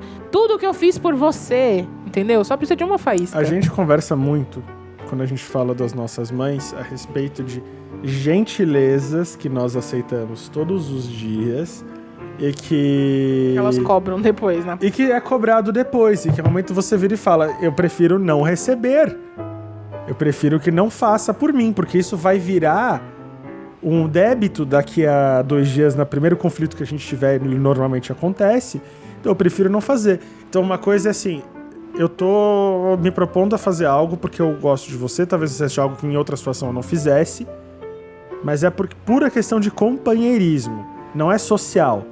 Se você tem isso bem esclarecido na sua cabeça, não vai virar o problema que a Ari tá apontando. A questão você é fez que... porque você quis, não porque... Justamente. A questão é que quando entra na seara do hábito, e você tá indo porque você fazer algo que você não quer por hábito, aí já vira um problema. E vira um hábito com uma facilidade que você não imagina. As pessoas não querem conflito. A minha indicação desse episódio tem a ver com isso. No fim do episódio eu vou indicar um negócio que tem um personagem que é exatamente assim. Aliás, já vou indicar agora. Pronto, foda-se. Eu tinha separado... Eu tenho outra pro fim também, que eu sou muito assistida. Eu tô assistindo uma série no Amazon Prime que chama Forever. Que é com... Eu dei um print, porque eu sempre esqueço o nome dos atores e atrizes. Falei assim, não, dessa vez eu vou falar certinho. Só que aí eu comecei a falar antes da hora, não sabia. Que é com a Maya Rudolph e o Fred Armisen. E como eles são humoristas, a gente espera que seja, né, uma coisa completamente diferente do tipo, o trailer, ele não revela nada. E aí parece que é um drama, mas você pensa assim, mas os dois são humoristas, como vai ser, não sei o quê. E assim, eu não posso revelar nada, senão vou estar dando um spoiler. E é legal você ter a descoberta assistindo. Mas o que eu posso dizer pra vocês é que é isso. Tem Forever fala da relação dos dois, e tem esses momentos aí em que você percebe, porra, eu faço isso em algumas situações da vida. Porque não precisa ser exatamente a mesma coisa, a mesma situação. Mas a gente acaba não fazendo certas coisas, ou não dizendo não, ou não impondo limites, só pra evitar certos conflitos. Tem uma cena que ela entra na cozinha e ele tá virando os garfos na máquina de lavar louça, porque ele acha que se você virar... Ele leu um artigo da revista que se o garfo vai virado, limpa melhor. Aí ela falou assim, por que você tá fazendo isso? Ele falou assim, eu sempre faço. Ela falou assim, você sempre faz isso? Ele falou assim, não, sempre não, só quando você carrega a máquina de lavar louça. Ela falou assim, mas eu quase sempre carrego a máquina de lavar louça. Quantas vezes você deve ter feito isso? Ele, umas 10.000 vezes. Ela falou assim, e você faz tudo isso, você espera eu me distrair, vem aqui, virar um por um, só pra não me contar que, tipo, eu tô virando errado o garfo. Ele, porque se eu te contar, você vai lembrar por alguns dias, vai fazer, aí vai esquecer, aí eu vou te lembrar de novo, aí vai criar um conflito, entendeu? E aí, tipo assim, sabe, você criou o conflito agora de qualquer maneira, de um jeito burro ainda. Fala com as pessoas não são tão burras quanto você imagina, não são tão egoístas quanto você imagina. E o conflito não é tão desnecessário quanto você imagina. Conflito é bom, conflito é importante. É importante você criar conflitos com mais frequência, inclusive, eu diria. Porque quando você tá sempre questionando as coisas, que teoricamente é o conflito, questionar, né? Você não acumula as coisas. Geralmente, quando você pensa assim, eu não quero criar um conflito, o conflito já está criado. Tipo, ele vai acontecer em algum momento, você só está adiando o conflito. Vira o barril de pólvora, né? Isso me fez lembrar ontem mesmo de uma discussão, tipo, com a minha mãe, que questionaram os motivos de que as pessoas estão, tipo, na hora que eu estava começando a arrumar minhas coisas ali pra mim jogar o Just Dance, ela abaixa, não joga isso muito alto, porque seu pai precisa ver. Eu falei, tá bom. Já entendi. Porque ele fica o dia inteiro trabalhando na rua, que vocês resolveram... Mãe, eu já entendi. Isso não precisa se tornar uma lição moral. Eu já sei de toda a rotina do meu pai, eu vivo na mesma casa de vocês. Não, que não sei o que vocês parecem que não entendem. Falando, não, eu entendi, já estou abaixando o volume da TV, não precisa falar isso. Mas eu falei, eu não tenho problema de compreensão, eu entendo perfeitamente o que você está querendo dizer, e eu já entendi e já baixei. Parou o sermão. Não precisa mais, tá bom? É isso. Meu pai faz muito isso. E também. entra numa... Então, isso é engraçado. Eu também tenho isso direto quando a minha mãe ela começa a vir toda a explanação. E eu percebo que eu fico incomodado com a explanação. Não é o que ela tá... irrita. Não é o que ela tá dizendo. O problema foi resolvido e a pessoa continua botando pra fora coisas que parece que ela foi guardando ali pra lhe dar, chibatadinhas. Pá, Até que eu viro e falo, assim, então uma vez que eu tive esse conflito com ela também, que ela virou e... Ela veio reclamar da minha irmã, inclusive, não foi nem comigo essa. Ela, mas não sei o que, porque eu falo 15 vezes tudo. Eu falei, se você falou 15 vezes, concordo, pode existir um problema de entendimento da parte dele, mas eu me sinto na obrigação de te dizer que talvez possa existir um problema na sua comunicação também. Porque se eu falo 15 vezes uma coisa que uma pessoa ela não escuta, eu também me questiono se eu tô falando do jeito certo. Que às vezes você tá falando a coisa certa do jeito errado. Essa questão da explanação, eu comecei a racionalizar. Eu falei, olha, vou tentar ser mais paciente com a explanação, porque eu não suporto também, que enche o saco. Mas talvez seja uma necessidade dela, por outras coisas dela, talvez. Então, assim, vira e mexe quando eu vejo uma pessoa que normalmente eu me dou bem, ou que convivo, tá mais arisca que o normal. Eu direto falo isso pra você também. Tá mais arisca que o normal. Tá mais defensiva do que o normal. Antes de eu pensar que pode ser um problema comigo, de eu achar que eu sou esse pozinho de estrela, meu Deus, essa pessoa está sendo grossa comigo, eu começo a racionalizar. Deve estar acontecendo alguma coisa. Talvez seja o momento de eu esperar e depois eu vou lá e pergunto. E normalmente quando eu faço isso, quando eu vejo que alguém tá mais arisco, eu vou lá e pergunto, normalmente essa pessoa desarma na minha frente e aí começa a contar tudo o que aconteceu até ali. E aí o conflito que viraria do tipo, sei lá, a Ari me deu uma patada, eu dei uma patada nela. Antes de eu pensar que, meu Deus do céu, que pessoa grossa, não sei o que, eu falei, putz, será que aconteceu alguma coisa? Tá acontecendo? Você quer falar alguma coisa? Você quer conversar? Não, se você faz isso na hora que eu te dou uma patada, assim, é porque eu tô puta, aí você vai apanhar.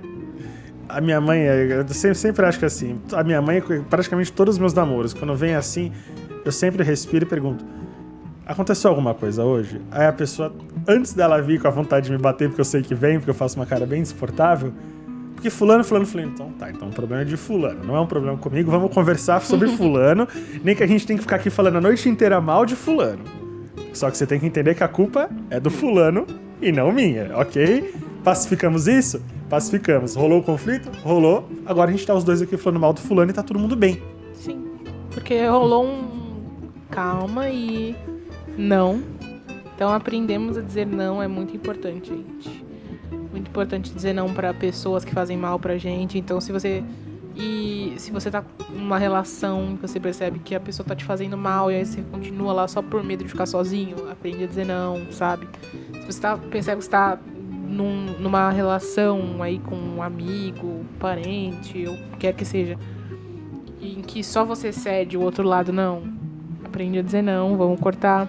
Porque isso não tá te fazendo bem, você tá com essa carinha de tá tudo bem agora, porque você tá achando que tá tudo bem porque não tem nenhum tipo de discordância, de conflito.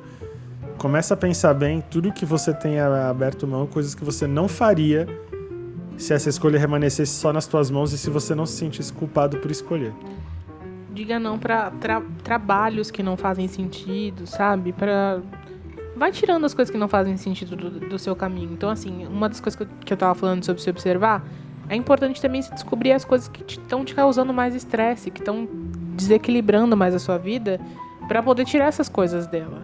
Porque, assim, a gente tá, às vezes, num estado tão de constante estresse, de receber informação o tempo inteiro, que a gente acaba assimilando e falando, não, isso é o normal.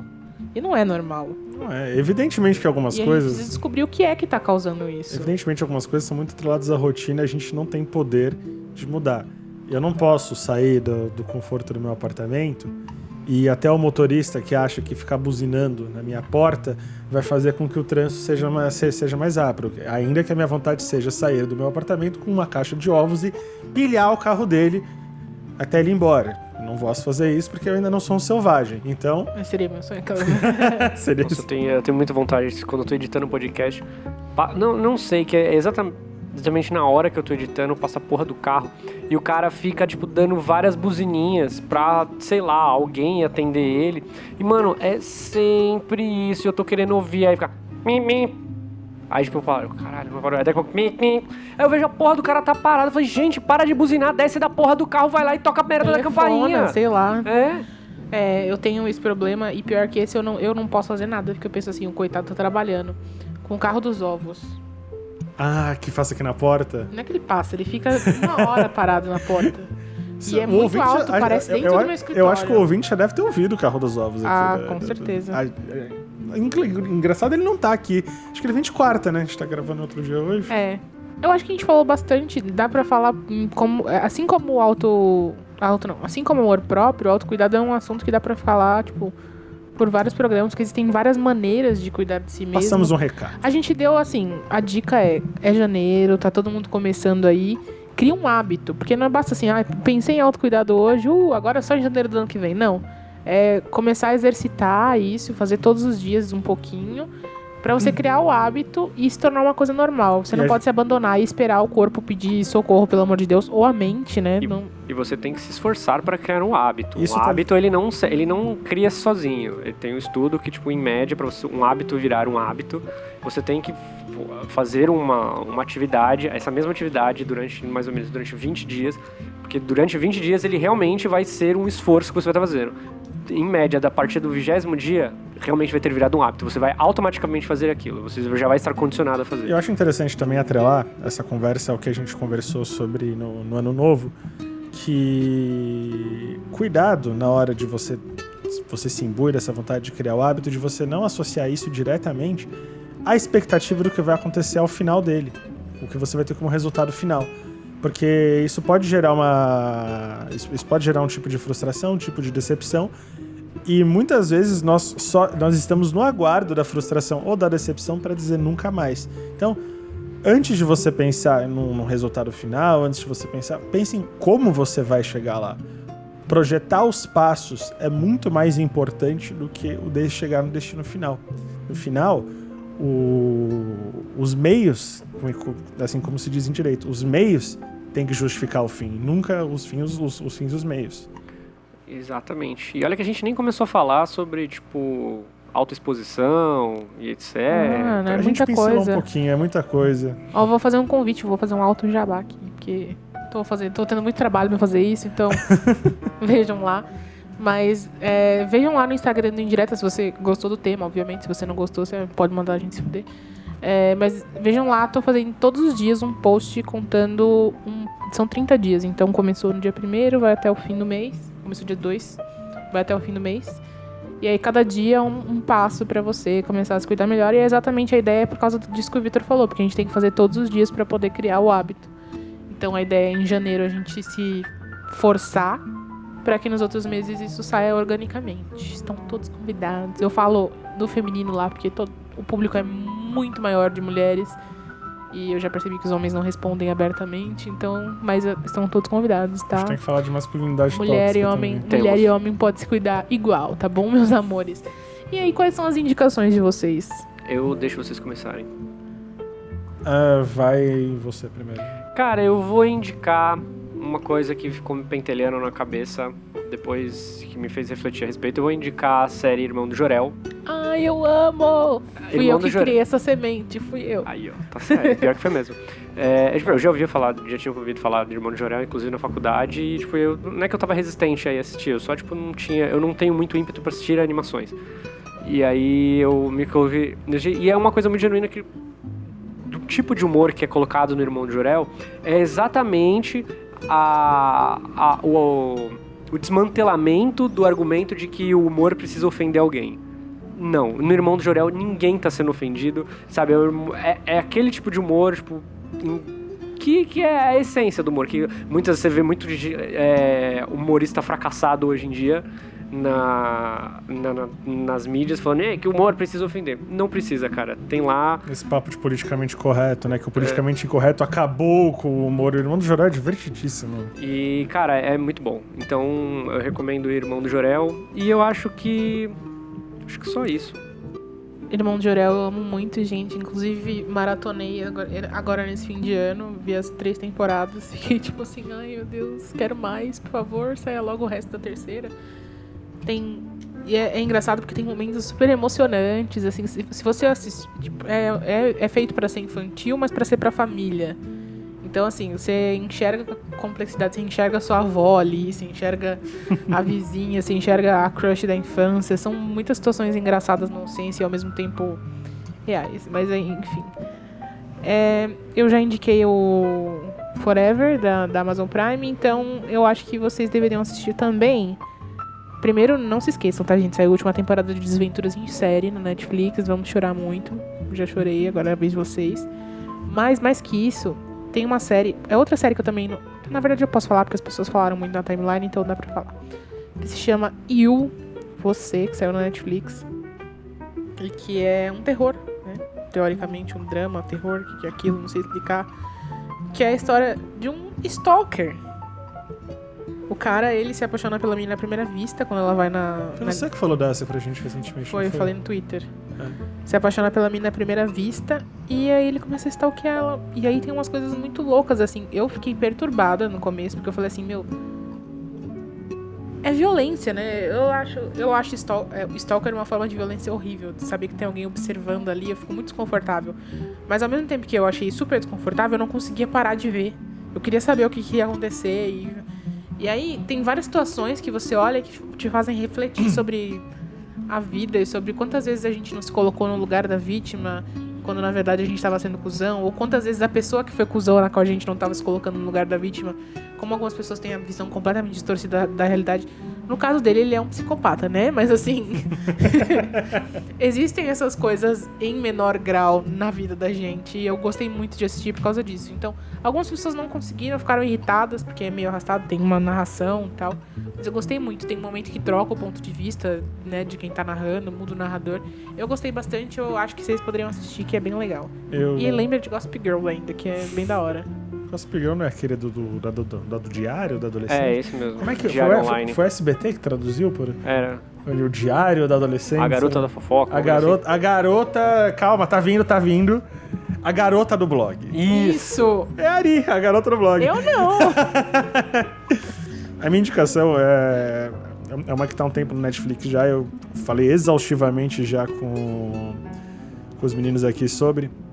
que é A Maldição da Residência Hill, que acompanha muito o que a gente vem falando bastante coisa aqui no Exaustos. O Netflix equivocadamente vendeu como uma série essencialmente de terror, jumpscare. Não é verdade, é de uma delicadeza psicológica surreal, e ele trata de é uma coisa muito humana, permeada de elementos do sobrenatural e do terror, mas fala necessariamente de esses sentimentos muito humanos.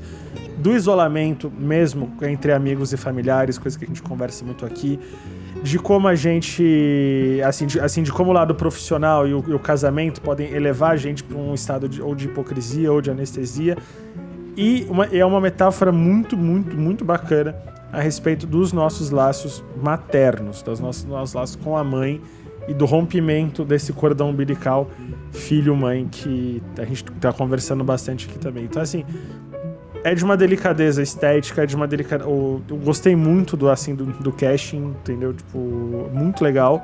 Então, se der a chance, se você tem medo, se você tá apavorado, calma. Eu não vou dizer que não é algo que dá medo, em alguns momentos é kinda creepy, sim. Mas vale muito a pena ver, porque tem toda uma mensagem imbuída em cada capítulozinho ali, tipo, e é um drama, é todo um drama, e no final você termina mais chorando de emoção do que medo em si, apesar de ter toda aquela coisa sombria e revolta em volta. Você me fez lembrar que essa semana eu também assisti Roma. Eu não vou indicar pra todo mundo Roma, que é um filme que tá sendo é massivamente divulgado aí pelo Netflix.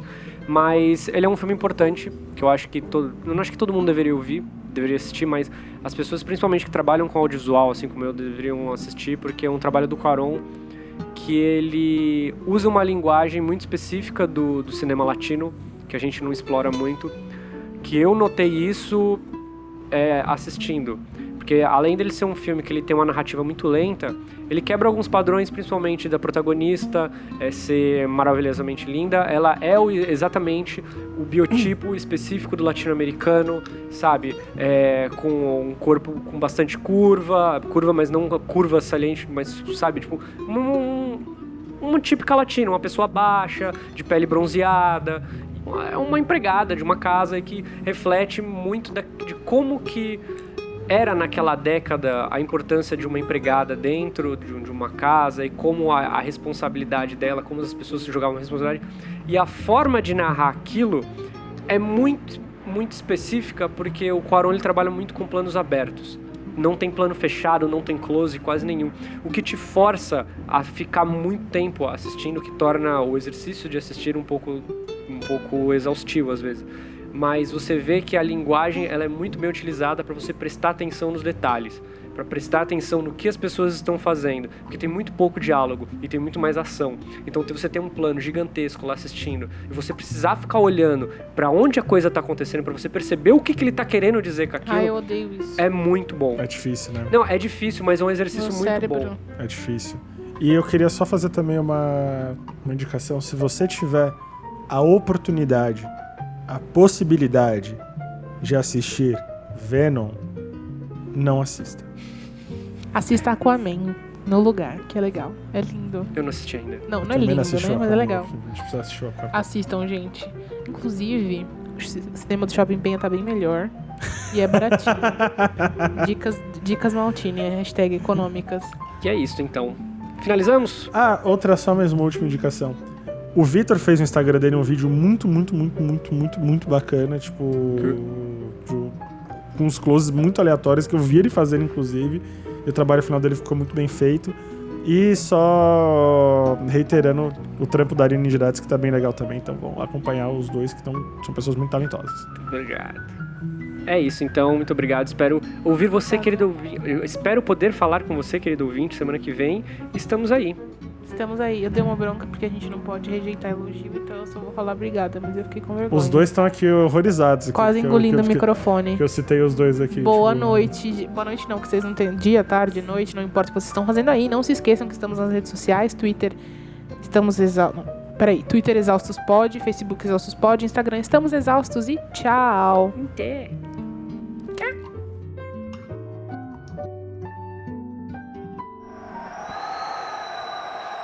Esse assustou. Gente. Eu tava fazendo a unha mais cedo e aí teve um raio, trovão. Foi raio. Cara, e trovão. É uma banshee mesmo.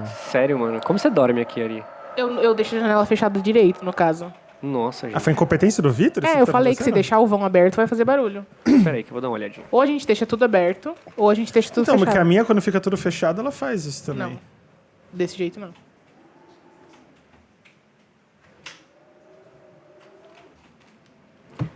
E nesse momento, querido ouvinte, Vitor está numa batalha ferrenha contra a janela. Ele acabou de invocar Ariane, seu companion. E eles estão lá. Janela 2. Calma que tá indo. Opa! E os exaustos venceram. Pera aqui. Tem muito barulho lá fora, vem? Não sei. Calma que a Ari abriu tudo.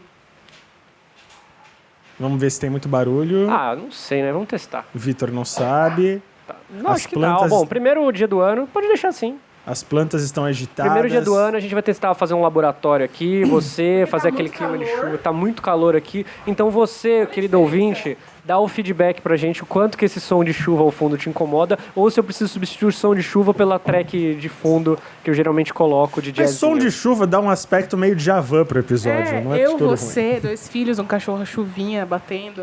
A gente tava falando de se cuidar. E eu tava perguntando o que vocês dois, queridos, fazem por si mesmos. Pode ser qualquer coisa.